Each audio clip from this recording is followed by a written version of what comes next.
Have you ever experienced a friendship breakup, and what did it teach you?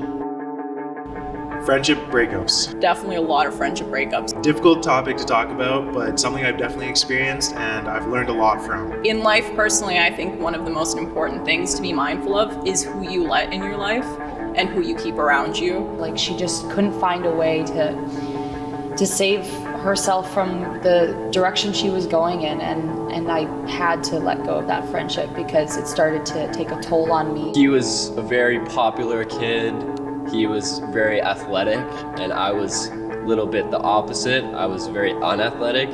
One of my closest friends, knew him for my entire life, lived right across the street. Him and I experienced a pretty traumatic friend breakup once I had left.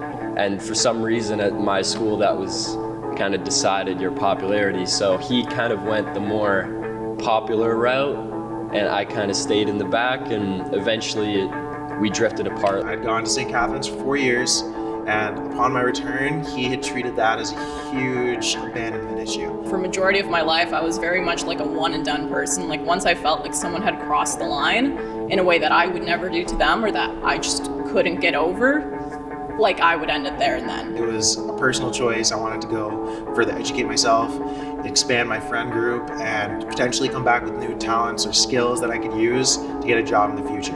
The people around you, they really mold who you are. They mold your decisions, where you end up, even your emotions, just how you feel. So I think it's very important to make sure that the people around you are respectful of you as you would equally be respectful to them. What is your definition of a toxic person? A toxic person. Toxic person. A toxic person can be defined in a lot of ways.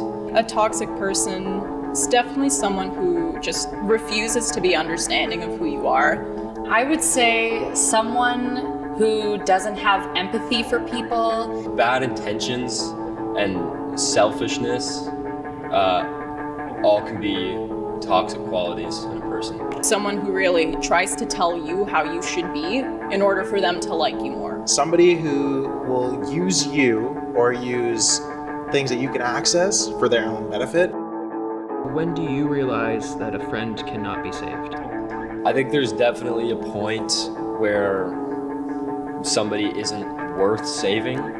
For a friend not to be able to be saved, I think they're past the point of friendship, because a friendship's really give and take. It's definitely a feeling you just know inside, like, it's time. I'm the only one moving this along. I've got to just let it go now. There was a friend of mine that I was very close to for many years throughout middle school and the beginning of high school.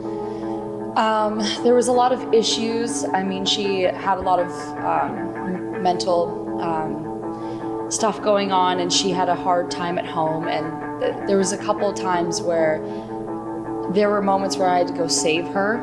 Obviously, sometimes people go through things in their lives that are much more difficult than easy, and they need a little bit more help than other times, but if someone's truly your friend, you'll be there for them whenever they need it. They'll be there for you whenever you need it. It's hard to put in so much time and energy into somebody that doesn't want to change. They might say that they do, but a lot of people say actions speak louder than words, and if they don't show that they're making a constant effort to be better, then it's not worth it. If you could pick a celebrity to be your best friend, who would it be? Definitely gotta go with my girl Jennifer Lawrence. I've loved her since the Hunger Games days. She seems like such a fun time, and she does not take herself seriously at all, but like in a good way. Like, you see her at the red carpet, she like trips over, and she has a laugh about it. Like, she doesn't stress herself out so much over things. I would choose probably Snoop Dogg, just because he's just so laid back, and I think you would have very interesting conversations with him. And he has like people who roll joints for him, which is pretty sick, and I would totally be down with that. Yeah, I think he's just like a cool person who's seen a lot, and it would definitely be a very interesting and fun time. I think Clint Eastwood actually is a really interesting person.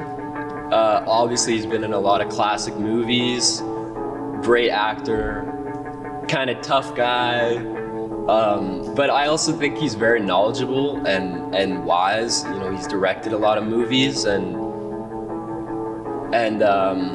I just think he would be a very knowledgeable person that I could actually learn a lot from, as well as being sort of like cool guy, tough guy, you know, gunslinger that I could kind of joke around with and have a good time. So I think that would be an interesting person to be friends with. Bob Marley, the musician. Growing up, I listened to a lot of Bob Marley's music, and I loved his messages spreading on cheer, love, music, and honestly just unity. Working together is the best way to work at anything.